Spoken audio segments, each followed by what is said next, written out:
देवादिदेव महादेव भगवान की, पवित्र महादेव भगवान की जय, सत्यवती भगवान की जय। दास उद्धव दासांगी माता की जय। कुंदनाचार्य भगवान की जय। उमा स्वामी आचार्य भगवान की जय। समवेदराचार्य भगवान की जय। नमकाचार्य भगवान की जय। बीसी सदी के समाचार चाचा गोत्री आचार्य कृष्णाचार्य जी महाराज की जय। कस्तूरी प्रसाद आचार्य समन गुरुवर सिद्धाचार्य जी महाराज की जय। मन शिक्षा गुरु ज्ञान शिरोमणि आचार्य कृष्णाचार्य जी महाराज की जय। तीन करुणा धर्मानुरागी भव्य आत्माओं, पिछले दिनों से हम लोग अपने बारे में सुना है।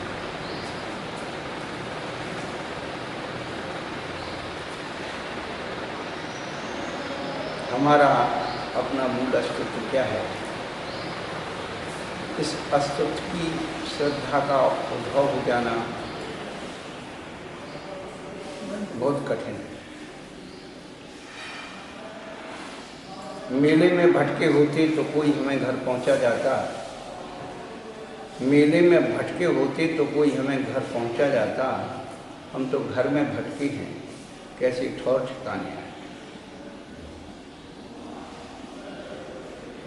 भटकन बाहर की नहीं है, भटकन अंदर की है।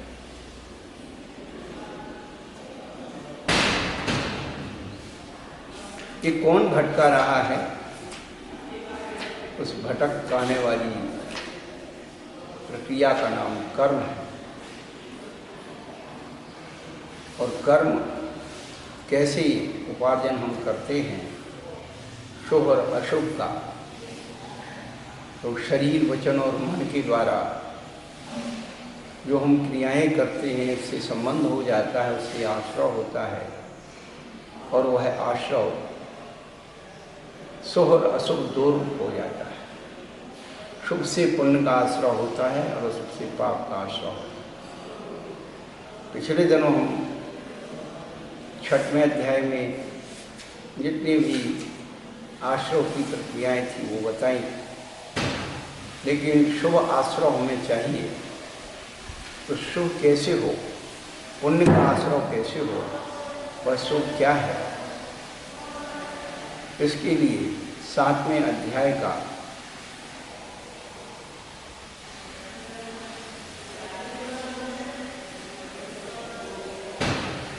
प्रारंभ किया गया है। 7वें अध्याय में हिंसा न तस्तेया ब्रह्म परिक्रीर्यो वीरतिर्वृतम।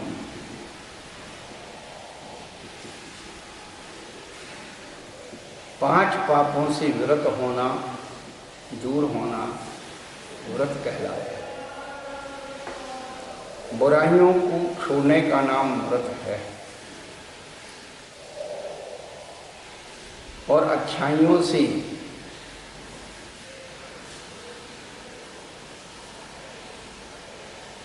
भी ऊपर उठ जाना वैराग्य। जो अच्छाई से बुराई रखते हैं वो वैर कहलाता है।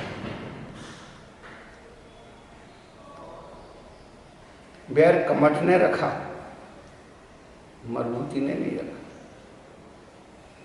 मरभूति के पास अच्छाई थी, लेकिन वह कमठ उसकी अच्छाई से चिढ़ता था। वैर अच्छाई से बुराई रखना बैर है।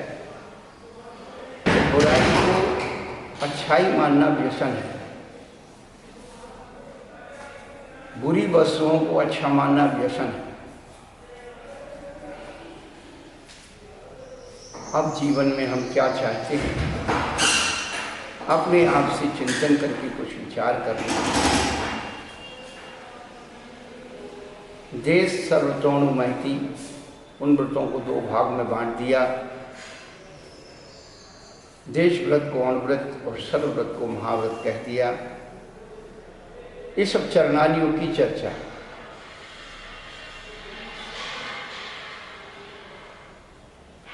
लेकिन व्रत की जो फीलिंग है, अनुभूति है, बिना भावनाओं की उन व्रतों का पूर्ण होना असंभव। अहिंसा व्रत की 5 भावनाओं में वांग मन क्रियादान विक्षेपण समित्या लौकिक पान भोजनान, वचन गुप्ति मनोगुप्ति आदान विक्षेपण क्रिया समिति आदान विक्षेपण समिति अलौकिक पान।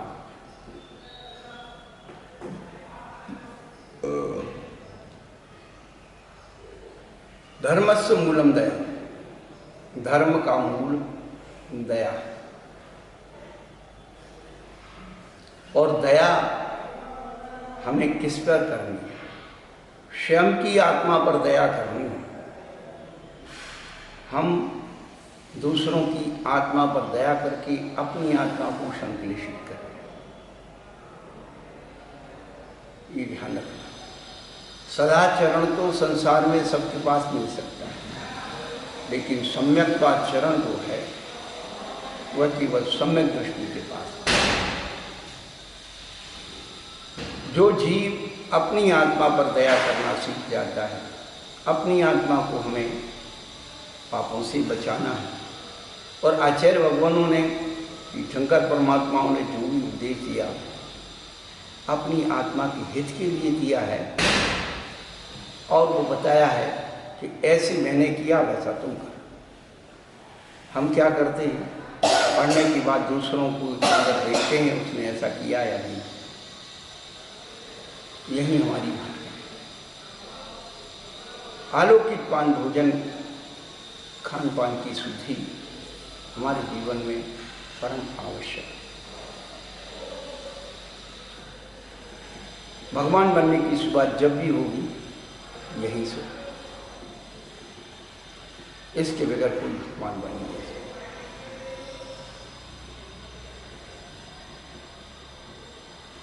सत्यव्रत की भावना में क्रोध, लोभ, भय और हंसी का त्याग और अनविची भाषण आगम के अनुसार ही बोले।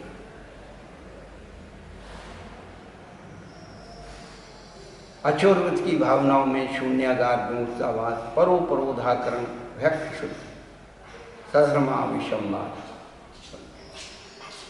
यहाँ भी भक्ष शुद्ध।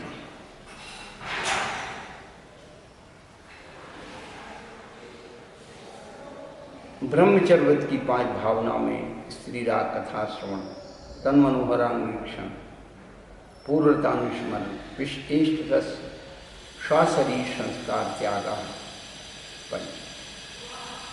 ये त्याग पद सबके साथ है। स्त्रियों में राग बढ़ाने वाली कथा का सुनने का त्याग, मनोहरंगों को देखने का त्याग, पूर्वतानुस्मरण त्याग, और विशिष्ट रस जो इंद्रियों में उन्माद लाते हैं, उत्तेजना पैदा करते हैं ऐसे, और इष्ट रस जो इंद्रियों को बहुत ही प्रिय हैं, जिसके बगैर ना रहा जाए वो राग है। जिसके बगैर ना रहा जाए वो राग है। और राग को सामने रख कर के पीटना कि तेरे कारण मेरी ये दुर्गति हुई है, उसका नाम वैराग है। राग किससे? राग से रहित होना विराग, वैराग, विराग के भाव को वैराग है। तो जिस राग के कारण हमारी आत्मा की, पंच इंद्रियों की, विषयों के कारण आत्मा की दुर्गति हो रही है, आत्म के अहित विषय और कषाय हैं, इनसे अपनी आत्मा को, परिणामों को लौटा करके लाना। विष्ट रस त्याग, स्वशरीर संस्कार त्याग। किसको सजा रहे भैया? इस पुद्गल को सजाने से आत्मा को सजा मिलती है, और आत्मा को सजाने से पुद्गल को सजा मिलती है। यद देहस्य उपकाराय तद जीवस्य अपकारकम, यद जीवस उपकाराय तद देह सबकारकम। आचार्य भगवान कह रहे हैं, मैं थोड़ी कह रहा हूं। जो जो साधन शरीर के उपकार के हैं उन सबसे आत्मा का उपकार होता है, और जो जो साधन आत्मा के उपकार के हैं उससे शरीर का उपकार होता है।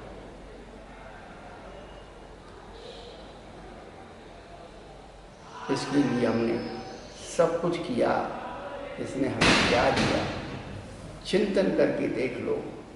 बार बार एक ही बात हमेशा सोच लेना कि जिस योनि में जाएंगे उस योनि के भोग और भोजन वहाँ तैयार हैं।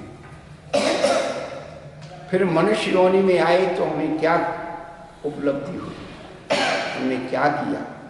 मनुष्य जीवन को पा करके सबसे कीमती दौलत आज हमने ली। परमात्मा का द्वार यहीं से खुल रहा है। परमात्मा की दरबार की पर बिल्कुल खड़े हुए पुरुषार्थ करना है। थोड़ा सा सुना जाता है एक नगर था बहुत, उसमें प्रवेश करने का एक ही दरवाजा।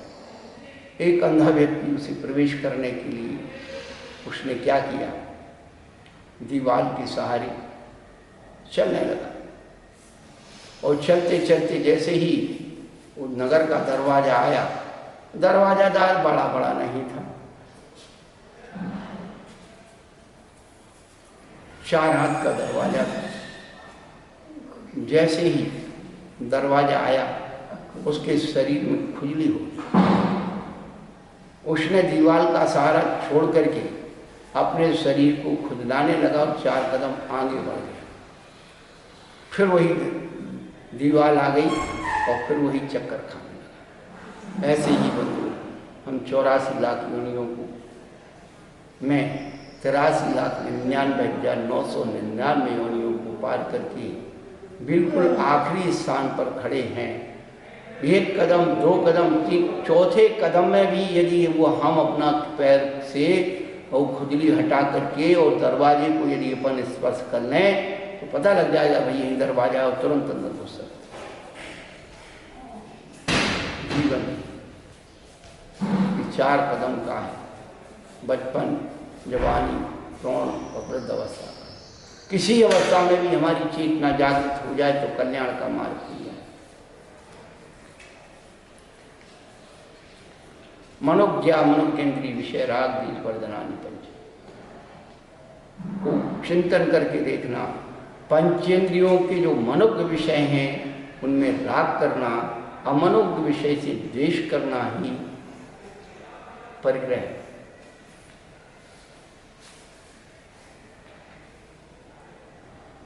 हम अपने पंचेंद्रियों के विषयों की सामग्री रात दिन बढ़ाने लगे। परमात्मा की आराधना से बहुत दूर हो गए। पाप की सामग्री हाउसफुल।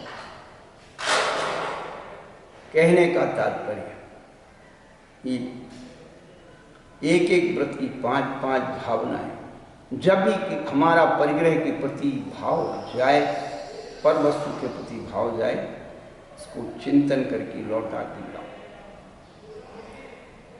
दूसरों के पास है इसलिए हमें हमारे पास होना चाहिए, ये कभी नहीं सोचना। जब वो वस्तु नहीं थी तब भी हमारा काम चल रहा था, लेकिन हम लोग रोज ब्रांड बदलते हैं, रोज उसका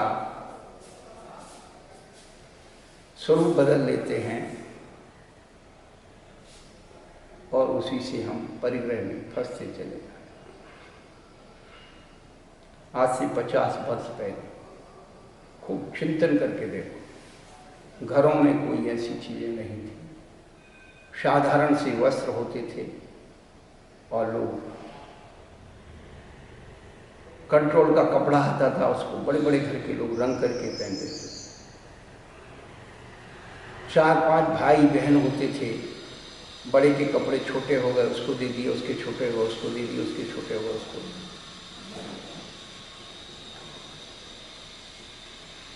आज मैचिंग के कारण सबसे ज़्यादा फर्क है।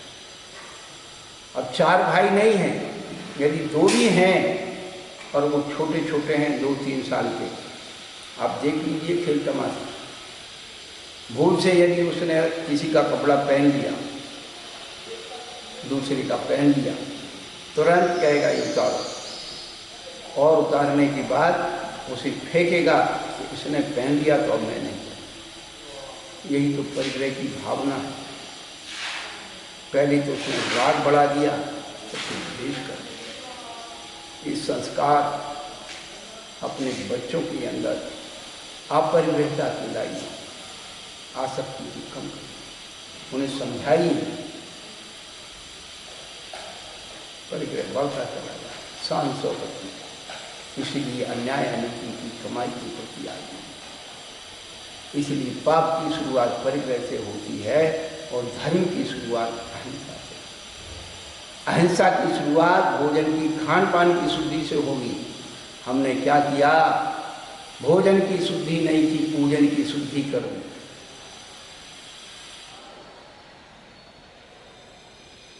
बहुत मुश्किल है धर्म की बात को समझना, पाप की बात बहुत जल्दी समझ में आती। परमात्मा बनने का फार्मूला बताया जा रहा है।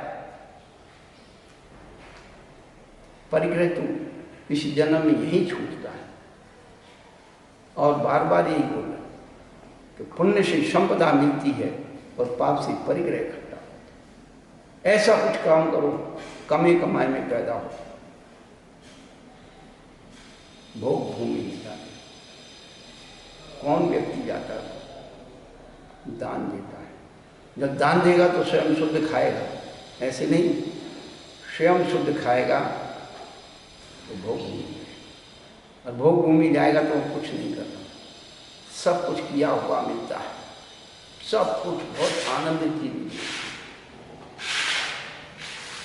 कल बताया था, मैत्री प्रमोद कारुण माध्यस्थानी चे सत्वगुणाधिक क्लिश्यमानाभिनिवेश। 5 स्थावरों के प्रति मैत्री भाव, और वो मैत्री भाव आपको क्या करेगा? भोग भूमि ले जाएगा और आपकी सारी हेल्प करेगा, सहायता करेगा, आपको कुछ नहीं करना, सब बिल्कुल बड़ा। 5 स्थावरों की अनुकूलता वहाँ, पृथ्वी, जल, अग्नि, वायु, वनस्पति, क्या वहाँ का वैभव। मनुष्य जीवन को जीने की मुख्य 3 वस्तु हैं। 10 प्रकार के कल्प वृक्ष भोग में हुआ करते हैं, तो उसको अपन को समझना कैसे? अभी हम बॉम्बे में थे, वहाँ पर एक जेपी आए थे, वो गांधी जेपी, बम्बई वाले जेपी लाल साहब, जेपी लाल साहब। हाँ, उन्होंने बहुत अच्छी बात बताई कि आप 10 प्रकार के कल्प वृक्षों को कैसे याद कर सकते हैं, कैसे समझ सकते हैं। तो मनुष्य की सबसे बड़ी आवश्यकता रोटी, कपड़ा और मकान। भोग भूमि में रोटी के लिए भोजनांग कल्प वृक्ष। अब रोटी तो ऐसे नहीं खाई जाएगी, अच्छे अच्छे बर्तन चाहिए। पीने के लिए पानांग है, तो भोजनांग और पानांग। अब भोजन और पानी बिना बर्तन के तो होगा नहीं, इसलिए वहाँ पर भाजनांग, भोजनांग, पानांग और भाजनांग, ये 3 कल्प वृक्ष रोटी से संबंधित हो गए। भोजन, पानी और बर्तन। फिर कपड़ा तो वस्त्रांग हो गया। अब शरीर को अकेले वस्त्रांग से काम नहीं चलेगा, भूषणों से सजाना पड़ता है, तो भूषणांग नाम का कल्प वृक्ष हो। और भूषण भी अच्छे दिखना चाहिए, तो वहाँ पर मालांग, कितने भी आप आभूषण पहन लो। दक्षिण भारत में आज भी परंपरा है, हर महिला की चूड़ी पर एक फूल, पुष्प की परंपरा, परम पवित्र परंपरा। पूजा में पुष्प बहुत जरूरी होता है। पूजा शब्द का ही अर्थ है ऊ माने पुष्प, जा माने अर्पण करना। लिखा है आचार्य श्री विद्यानंद जी महाराज, अभी हम 2010 में गए थे, वहाँ पर उनके दर्शन किए, उन्हें प्रवचन इसी से दिए। और अभी हमने एक विद्वान डॉक्टर नेमीचंद, हमारे यहाँ के बहुत बड़े ज्योतिषाचार्य हैं, उन्हें भारतीय जैन संस्कृति का इतिहास लिखा, उसमें भी यही व्याख्या की पूजा शब्द की, पू यानी पुष्प, पूजा माने अर्पण। तो वो पुष्प के द्वारा अपने शरीर को सजाते तो मालांग 3 हो गए, 3 रोटी के हो गए, 3 कपड़ों के हो गए। अब ग्रहांग, घर बनाया था, तो ग्रहांग नाम का कल्पवृक्ष होता। अब जब घर बन गया तो जब दीवारें उड़ जाएंगी तो अंदर अंधेरा हो जाएगा भाई, तो वहाँ पर दीपांग नाम के कल्पवृक्ष होते। भैया घर में उजाला हो गया, बाहर किस बात का उजाला होगा, तो वहाँ पर ज्योतिरांग नाम के कल्पवृक्ष होते हैं। जैसे आपकी चौराहे पर वो लगती रहती है, बड़ी बड़ी मरकरी, और बड़े बड़े स्टेडियम में ऐसा लगता है कि दिन ही दिन, रात का आभास ही नहीं। आप देखिए प्रकृति की जो स्वभाव है, आज मनुष्य कृत्रिम साधनों से जी रहा। अब उनके पास ग्रहांग हो गया, दीपांग हो गया, ज्योतिरांग हो गया। भैया वहाँ कमाने के लिए दुकान खोलने नहीं जाना, वहाँ कोई दुनिया की और तामझाम नहीं है, टीवी वगैरह कुछ नहीं है। तो क्या है, जब कमाना नहीं है, कहीं जाना नहीं है, तो वहाँ पर वाद्यांग, अनेक प्रकार के वाद्यांग के द्वारा वहाँ अपना मनोरंजन करते हैं। उसका नाम भोग भूमि है। तो हम पंच सावध जीवों की रक्षा यहाँ करेंगे। भोग भूमि में ऐसा सुंदर व्यवस्था मिलेगी, सारी की सारी चीजें मेहनत नहीं करना पड़ेगा। ये सब 9 का हमेशा ये कर्म के 9 कर्म हैं। कोई व्यक्ति ये चाहता है कि हमें ऐसा पुण्य कैसे कमाएं, तो उसका साधन और उसको मान लेंगे तो कल्याण होगा। नहीं मान तो भैया हमें तो कोई दिक्कत नहीं, हम तो समझ लें। मैत्री प्रमोद, कल मैत्री के बारे में बताया था, प्रमोद के बारे में देखिए। आप ऊंचाई को देख करके आपका मन प्रमुदित हो जाता है। जल कहीं अच्छा बहता हो, देखिए खुश हो जाते हैं। ठंडी में गर्मी की चीज मिल जाए तो बड़े खुश हो जाते हैं। से ही लाइट आती है कर देते हैं। प्रमुदित गुणों में, एक इंद्रिय के गुणों से हम प्रभावित होते हैं। खूब गर्मी लग रही हो, थोड़ी सी हवा आ जाए, प्रमुदित हो जाते, वाह क्या बढ़िया हो गया। वो और खाने के लिए अच्छे फल फूल मिल जाएं, क्या आनंद आ गया, तो बहुत आनंद आ गया। एक इंद्रिय पर्यायों को देख करके हमारे परिणामों में प्रमुदता आती है। तो ये हो गया मैत्री प्रमोद कारुण्य। देखिए आप, वही तो कर्मा है, उन जीवों की रक्षा करना, अनर्दन से बचना, उनके प्रति करुणा है। उनका दुरुपयोग नहीं करना करुणा है। और माध्यस्थ वृत्ति, जब प्रकृति का परिणमन अपने उस पर होता है तो भैया इतने दिन उसने आपको झेला, अब थोड़े समय आप उसको झेल लो।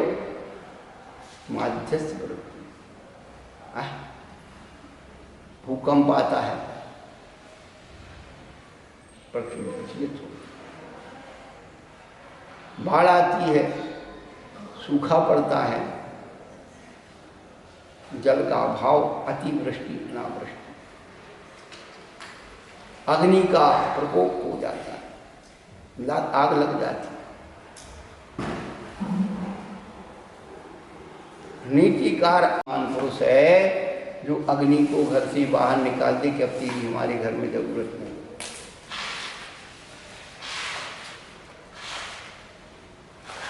वायु और वनस्पति, इनके प्रति वनस्पति में भी जब वो अपने आक्रोशित होते हैं तो बहुत सारी प्रक्रियाएं हो जाती हैं। उनके विकारों को मध्यस्थ भाव से सहन करना मध्यस्थ वृत्ति। कहने का तात्पर्य कि हम पांचों स्थावरों में, विप्लत्रों में ये चारों भावनाओं को लगाने की कोशिश करें। केवल ये मनुष्यों तक सीमित ना रखें। ये भावनाएं जब हमारे अंदर आ जाएंगी, आप देखेंगे कि हमारे अंदर भगवत तो पैदा हो जाएगा। भावना से ही तो भगवान बनते भाई। भावना से ही हमने भगवान को स्वीकार किया है। भावना भवनाशिनी और भावना भववन।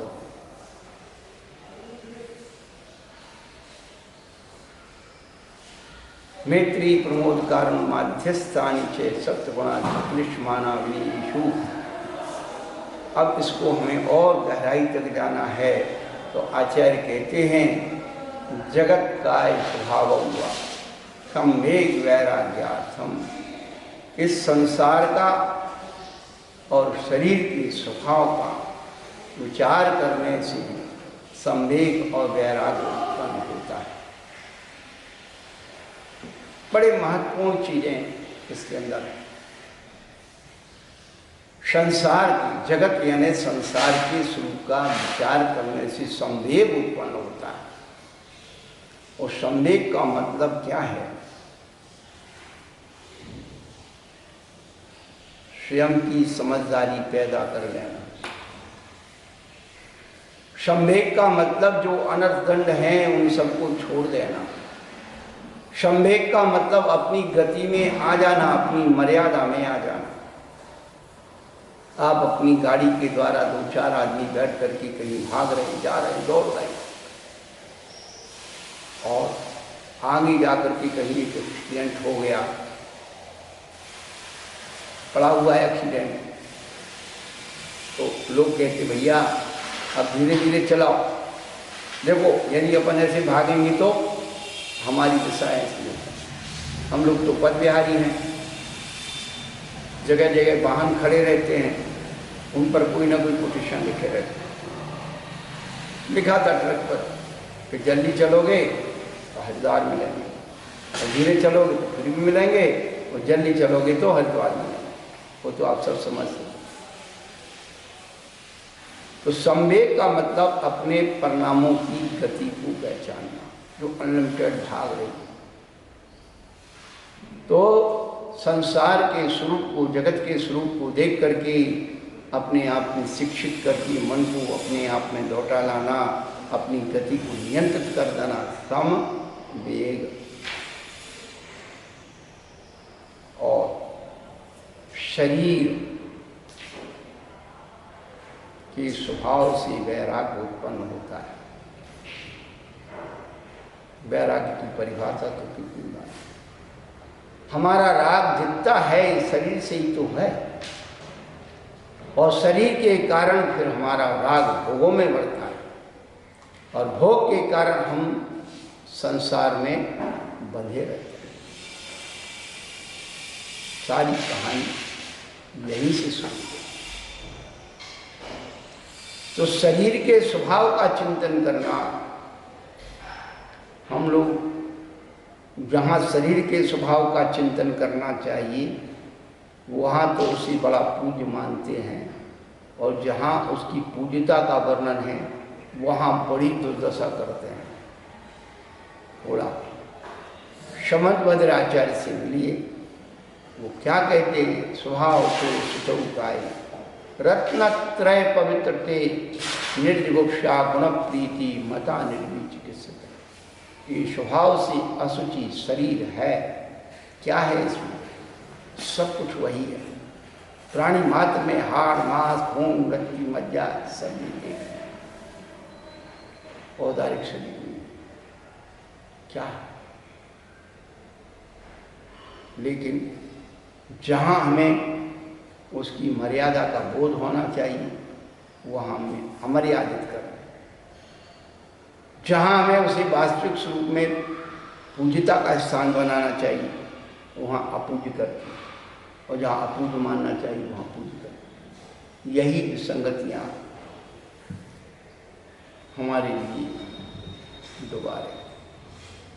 भोगों की आसक्ति जब हो तब उन भोगों के चिंतन करके कि आज तक मैंने इस शरीर के लिए ही सब कुछ किया है, आत्मा को क्या मिला, ऐसा चिंतन करो।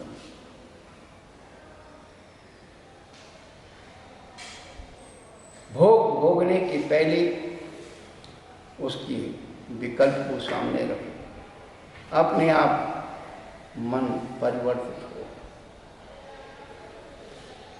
हमेशा एक बात ध्यान में रखना, आमदनी से अधिक खर्च हो तो कर्ज बढ़ेगा और इंद्रियों की क्षमता से, शरीर की क्षमता से अधिक भोग भोगोगे तो मर्ज बढ़ेगा। आज के व्यक्ति में मर्ज इसलिए बढ़ रहा है क्योंकि वह इंद्रियों की क्षमता से अधिक भोग हो। कर्ज इसलिए बढ़ रहा है, ले रहा है, लोन मिल रहा है सब मकान के लिए, गाड़ी के लिए, इसके लिए, पढ़ाई के लिए, करो, कर लो। नीतिकार कहते हैं कर्जा भला न बाप का, कर्जा तो बाप का भी भला नहीं। लेकिन कर्ज के द्वारा हम अपनी शान शौकत की पूर्ति में लगे। और जब धर्म की बात आती है तो गरीब बन जाते हैं। भाई हमारे पास कोई आमदनी का साधन नहीं, अच्छाई के लिए आदमी कुछ नहीं करता। हम तो हमेशा कहते हैं कि पाप को व्यक्ति नगद में खरीदता है और पुण्य को उधार के खाते में डालता है। शराब की बोतल नगद में मिलेगी, जुआ खेलो, बैठोगे तो पहले पैसे आपको देना होगा, बाद में बोतल। और दूध 1 महीना बाद पियो, बाद में बिल चुके। सोचिए, शराब की दुकान पर आपको शराब लेने के लिए वहाँ जाना पड़ेगा, लाइन में लगाना पड़ेगा। वो बेचारा दूधिया सवेरे से आपका दरवाजा खटखटा कि भैया दूध ले लो। क्या है, हम लोग विपरीत रीतों में जी रहे, इसलिए कल्याण बहुत दूर है। तो शरीर के, संसार के और शरीर के स्वभाव को पहचानने से क्या होता है, संवेग और वैराग्य उत्पन्न होता है।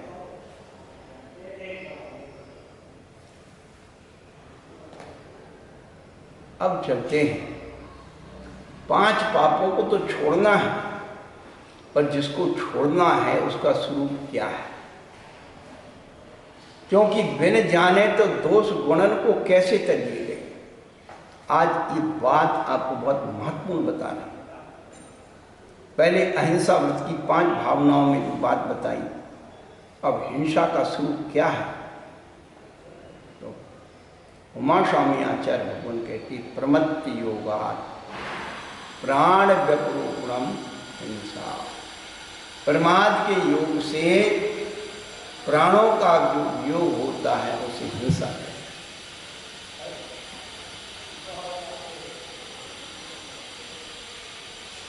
प्रमाद क्या है, कुशलेषु अनादरा प्रमादा। अच्छे कार्य करने का उत्साह नहीं होना। जिस कार्य से हम अपना हित कर सकते हैं,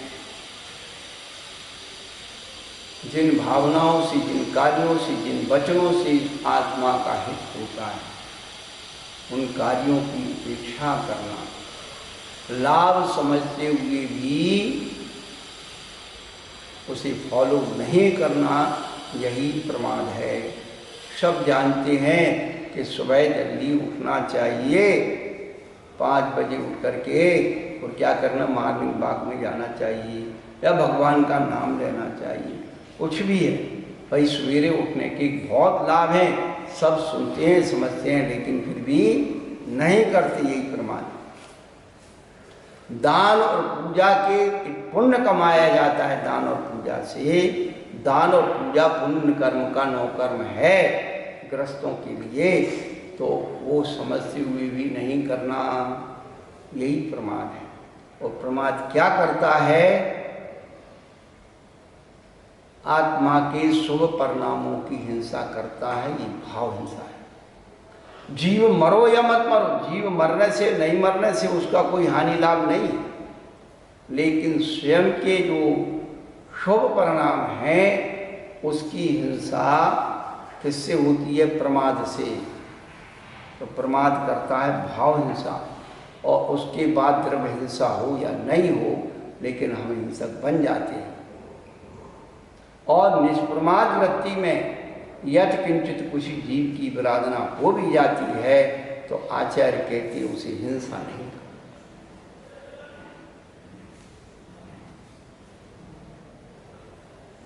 तो प्रमाद जो है सबसे बड़ी हिंसा है, भाव हिंसा। हम द्रव्य हिंसा पर बहुत जोर दे रहे हैं, भाव हिंसा का पता कहाँ है। वही भाव हिंसा तो हमने आपको बताई, भाव अहिंसा बताई कि वचनों को, मन को, क्रिया समिति को, उसमें मन वचन काय तीनों की जो क्रियाएं हैं जिनके द्वारा हिंसा होती है उससे बचाना, अशुभ से अपने मन को बचाना, अशुभ बोलने से अपने वचनों को बचाना, चलने में अपने शरीर को बचाना, और रखने उठाने में स्वयं और दूसरों दोनों को बचाना, और आलौकिक पान भोजन में भी जीव की रक्षा से ही जीव की रक्षा होगी। हम अपनी जीव की रक्षा करेंगे, जिह्वा की रक्षा करेंगे तो जीव की रक्षा होगी। काय छवों प्रतिपाल पंचेंद्री मन बस करो, संयम रतन समाल विषय करो। इंद्रिय संयम और प्राणी संयम, बिना इंद्रिय संयम के प्राणी संयम कभी नहीं बच सकता। हम प्राणी संयम की तो बात करते हैं, इंद्रिय संयम को भूले हुए हैं, और बड़ी बड़ी बातें और बड़ी बड़ी दलील दे करके लोग भोले लोगों को आप बरगलाते। भैया ये इंद्रिय संयम को पहले लाओ, इंद्रिय संयम से ही प्राणी संयम की प्रतिपालना होती है।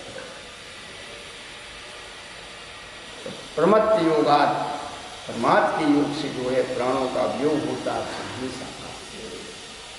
हिंसा का कितना व्यापक स्वरूप आचार्य भगवंतों ने बताया। असद विधान मनतम, जो नहीं है वो कहना झूठ। अब बताइए आप, वास्तविक स्वरूप को जानते हुए भी उसे छिपाना झूठ। हम करना क्या चाहते हैं अपनी आत्मा के साथ,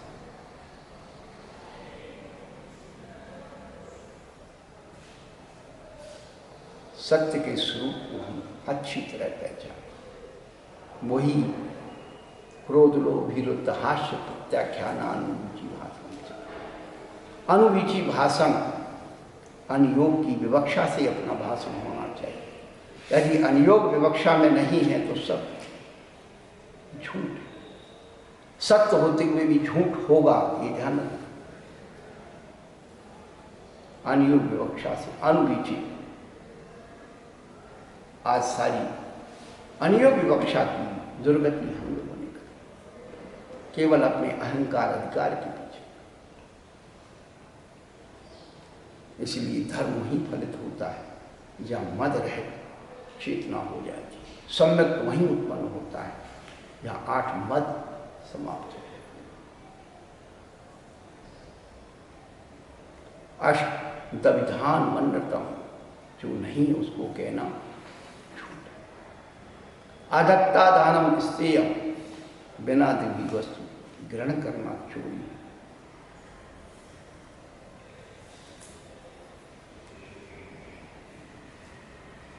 मैथुन मंत्र, मिथुन के भाव को मैथुन कहते। मिथुन यानी जोड़ा, मिथुन राशि में थी स्त्री।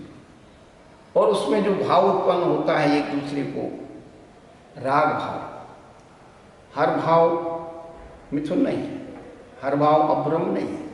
हाँ, ये हमेशा ध्यान रखें। लोग हर बात को गलत ढंग से प्रोसेस करते हैं और आज के समय में कुछ बचा नहीं है। अब जो अब्रह्म का स्वरूप था वो है और रहेगा, लेकिन निर्विकार में भी लोगों को विकार दिखने लगे। अंदर इतने वासनात्मक हो गए लोग। आज के इस दौर में किस किस्म के भूखे हैं लोग, आज के इस दौर में किस किस्म के भूखे हैं लोग। रोटी पानी छोड़ दी और जिस्म के भूखे हैं लोग।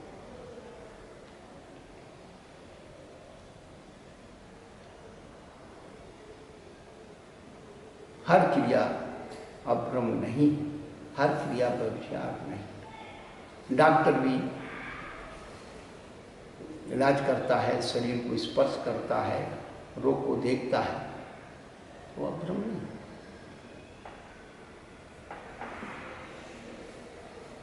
और वैसे राग में यदि किसी का कोई हाथ पकड़ ले तो कहते इसने मुझे छेड़ लिया। सोचिए,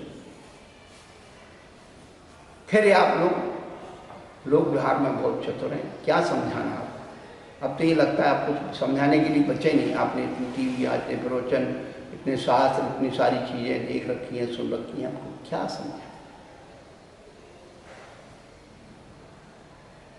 मोक्षा परिग्रह, मोक्षा आसक्ति का नाम, मोक्षा आसक्ति, आसक्ति का मतलब आसक्ति, गुंजाइश। आप बाजार में कोई सामान लेके आए, एक डिब्बे में भर रहे थे, एक सहज रूप से उसे 2 किलो मर जाता है, लेकिन इतना कुछ बच गया तो आप क्या करते, उसे हला कहते आसक्ति, इसमें भी और आसक्ति, उसे ये ठूस के भरना, यही तो आसक्ति है। और सहज भाई ठीक है, जितना आ गया उतना पर्याप्त, वो संतोष। हमारे जीवन में संतोष कब आए, आसक्ति छूटे, संतोष आएगा, आसक्ति छूटेगी तो दूसरों की ओर व्यवस्था बढ़ेगी। हमारी आसक्ति से दूसरों की व्यवस्थाएं भी खराब, हम अनावश्यक संग्रह कर लेते हैं, काला बाजारी कर लेते हैं, दाम बढ़ते हैं, दूसरों की परेशानी बढ़ती है। और हम अपनी आवश्यकता के अनुसार रखें हर चीज को, तो क्यों हम परेशान, लोग क्यों जोड़ रहे हैं। विपत्ति के लिए काम आएगा भैया,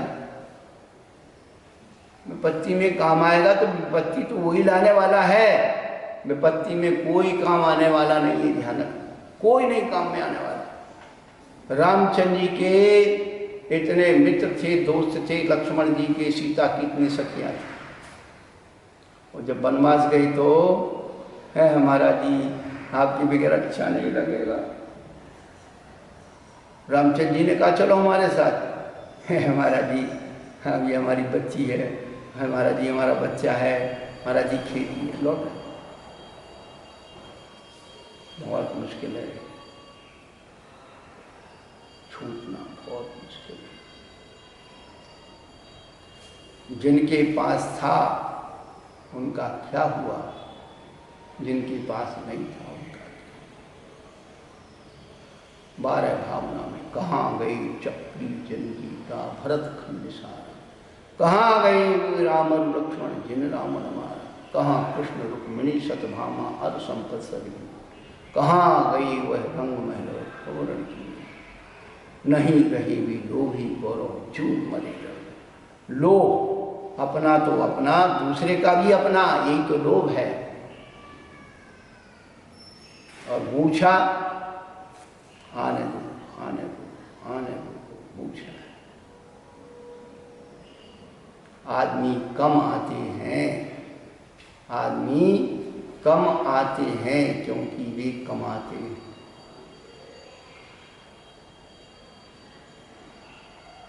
जिनकी दृष्टि कमाने में है वो कमाते, फुर्सत नहीं, लगे हुए हैं रात दिन उस परिग्रह, ऊंचा परिग्रह। किन के लिए हिसाब लगा रहे भैया?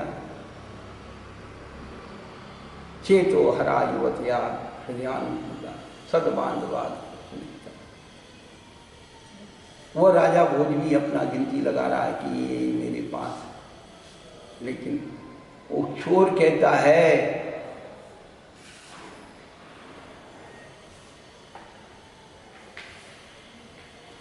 कि आंख बंद होने की बात कुछ नहीं। संसार स्वप्न के समान है बंधु। अब आदमी गहरी नींद में होता है और गहरी नींद में राजा महाराजा क्या क्या बन जाता है, नाना प्रकार का उसकी सब सामान इकट्ठे हो जाते हैं। और जब नींद खुलती है तो आसपास कुछ भी नहीं, वो नींद का स्वप्न है।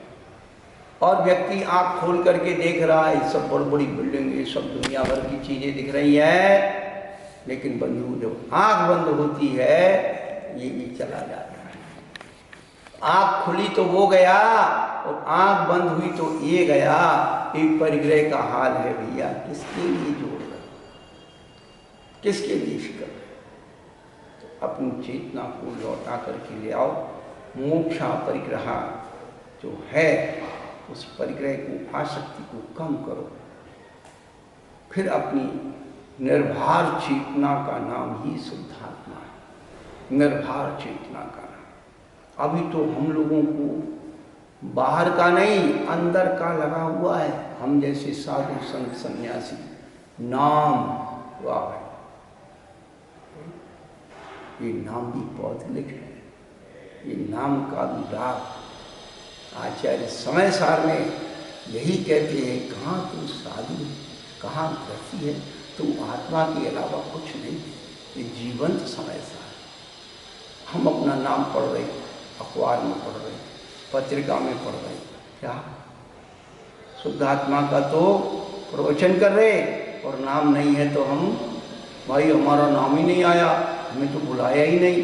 अरे भैया, ये पुद्गल का नाम छपने से हमने अपना अस्तित्व, और खास करके धर्म स्थान पर तो नाम की जरूरत ही नहीं है। अपने आप को बेनाम कर दो। कब अपनी चेतना को निर्भर चेतना करेंगे? वह निर्भर चेतना ही अकिंचन है, निष्प्रह है, और वही ब्रह्मचर्य का स्वरूप है। जल महावीर भगवान। आवाज नहीं आ रही? आवाज आवाज इधर से आवाज बनेगी क्या? आ रही है।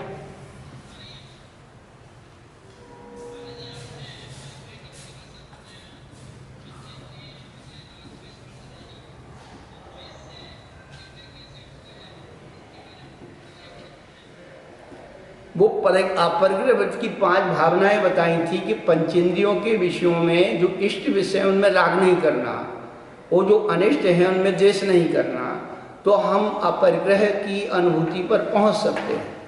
तो जो है हम लोग छोटी छोटी पंचेंद्रियों की वस्तुओं पर, ये शर्ट अच्छी नहीं है, ये पैंट अच्छा नहीं है, ये साड़ी पहन के जाएंगे ये अच्छी नहीं लगेगी, वो अच्छा नहीं लगेगा, यही राग द्वेष करते रहते हैं कि देखने में हम अच्छे लगे तो वो परिग्रह जोड़ते रहते हैं। अच्छा मकान बना लो, अच्छा खान पान कर लो, ये कर लो, वो कर लो।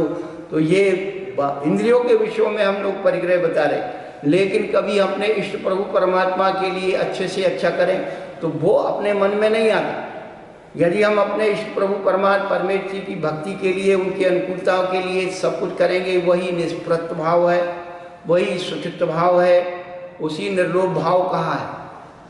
लोभ छोड़ना, जब लोभ छोड़ेंगे तो अपरिग्रह की भावना आएगी। तो जो जो जो हमारा तन मन धन पंचेंद्रियों के विषयों में लग रहा है, उसे पलट करके परमेश्वर जी की आराधना में लगा देना, तो वह सुचित धर्म पैदा हो जाएगा, अकिंचन धर्म आ जाएगा। बहु धन हूँ बुरा कहिए लीन परोपकार सो, बहु धन बुरा धन हूँ भला कहिए लीन परोपकार सो। धन को बुरा कहा है, लेकिन भला भी उसे कहा है कि जो परोपकार में उसे लगा देता है।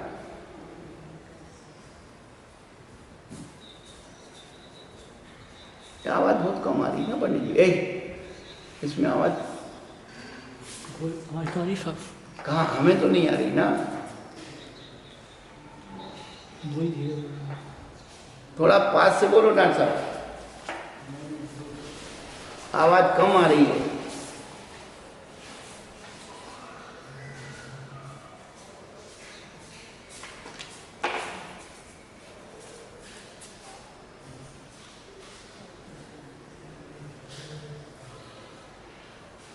हाँ, नहीं आ रही।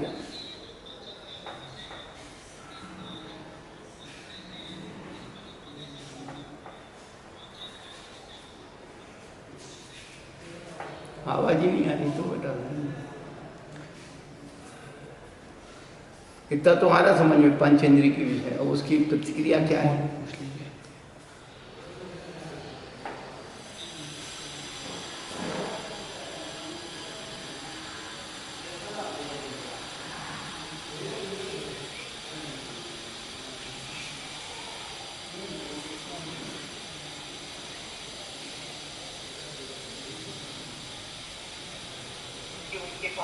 ये है, अब यहीं से तो बंद है।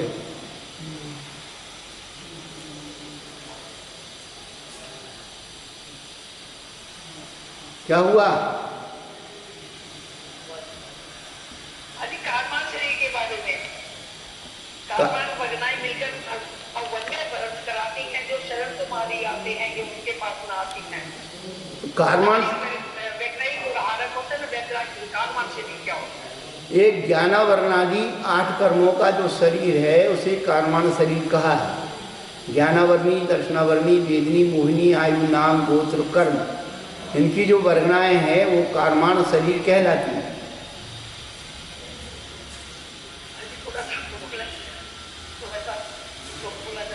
नहीं, वो जो हमने 6वें अध्याय में बताया ना कि कौन से कर्म कैसे आते हैं, क्योंकि वर्गनाएं होती हैं, जैसे शब्दों की वर्गनाएं होती हैं ऐसी कर्म की वर्गनाएं होती हैं। 23 प्रकार की वर्गनाएं होती हैं, उसमें कर्मण वर्गनाएं जो कर्म रूप वर्णन करने की शक्ति रखती हैं, उन वर्गनाओं को कारमान वर्गना कहते हैं। जिन वर्गनाओं में शब्द रूप वर्णन करने की शक्ति है उसे शब्द वर्गना कहते हैं। जैसे जिस वर्गनाओं में शरीर रूप वर्णन करने की शक्ति है उसे शरीर वर्गना कहते हैं। तो ये वर्गनाएं 23 प्रकार की होती हैं, उनमें मुख्य जो है ये वर्गनाएं कारमान वर्गनाएं जो कर्म को लाती हैं, कर्म रूप वर्णन करती है, माने कर्म रूप वर्णन करती है और फिर वही बंद हो जाए सतरूप घूमती है।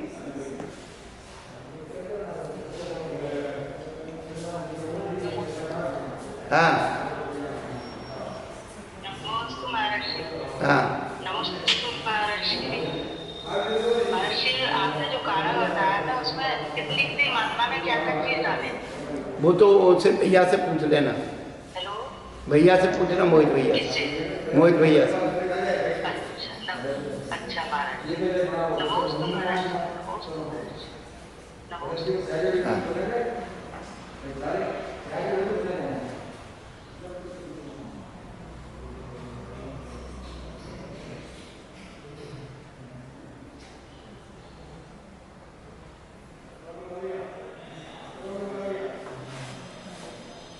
और कोई?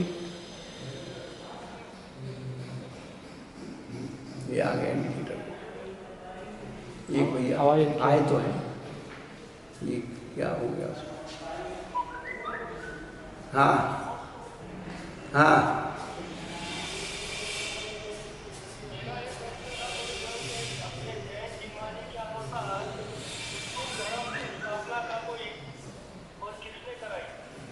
अच्छा, धर्म की स्थापना कब हुई और किसने कराई? अच्छा, मुस्लिम धर्म की। वैसे इतिहास में महावीर भगवान के समय मस्करी पूरन नाम का एक दिगंबर साधु था जो पार्श्वनाथ काल के समय का दीक्षित था। जब भगवान महावीर स्वामी की जबध्वनि समोषण लगा तो उसको उम्मीद थी कि भगवान मुझे अपना शिष्य बनाएंगे, लेकिन वो पहले से ही साधु बना था, पार्श्वनाथ काल के समय का दीक्षित था। तो दिव्यध्वनि के लिए, गणधर के लिए ये नियम होता है कि उनकी साक्षी पूर्वक ही दीक्षा लेने वाले व्यक्ति के सामने या उसके पात्र हों उनके सामने ही दीक्षा और दिव्य ध्वनि खिलती है। तो जब दिव्य ध्वनि नहीं खिली और इंद्र ने विद्यार्थी रूप रख करके वहाँ गया इंद्रभूति गौतम के पास और उसको ले आया और दिव्य ध्वनि खिल गई, तो उसके मन में आया महावीर ने पक्षपात किया है, और वह वहाँ से निकल करके बाहर आकर के और जितनी जैन धर्म की बातें थी उससे सब विपरीत उसने कर दी। जैसे ज्ञान से मोक्ष होता है तो उसने अजान कर दिया, तो इसलिए 5 टाइम पर अजान पढ़ते हैं। तो जितनी चीज़ें थी हमारे यहाँ पूर्व दिशा में सामायिक करने बैठते वो पश्चिम में पढ़ते। तो जितनी चीज़ें थी, कुछ बातें ऐसी हैं जो आपको लाइव नहीं बता सकते हैं, लेकिन आप प्रत्यक्ष में आएंगे तो कभी हम आपको उसको डिटेल्स समझा सकते हैं। लेकिन उस समय वो उत्पन्न हुआ था, लेकिन क्या होता है कि धीरे धीरे लुप्त भी हो, माने कम होते जाते हैं, वो होते जाते हैं। फिर किसी के मानने वाले कहीं ज़्यादा हो जाते हैं परिस्थितियों में, तो फिर उनके मानने वालों के हिसाब से चलता है। जैसे अभी क्या समाचार पहले नहीं था, कुनकुन आचार्य के समय समाचार था, लेकिन एक कांजी भाई नाम के व्यक्ति हुए, उन्हें समाचार पर जोर दे करके पूरे विश्व में समाचार फैला दिया। तो ऐसे ही मोहम्मद पैगंबर से इस की और जो है वो हो गई, विस्तार हो गया। तो इतिहास के तौर पर यदि जैन धर्म के हिसाब से मानते तो 363 मत हैं, उसमें से एक मत ये भी है, तो आते जाते रहते हैं।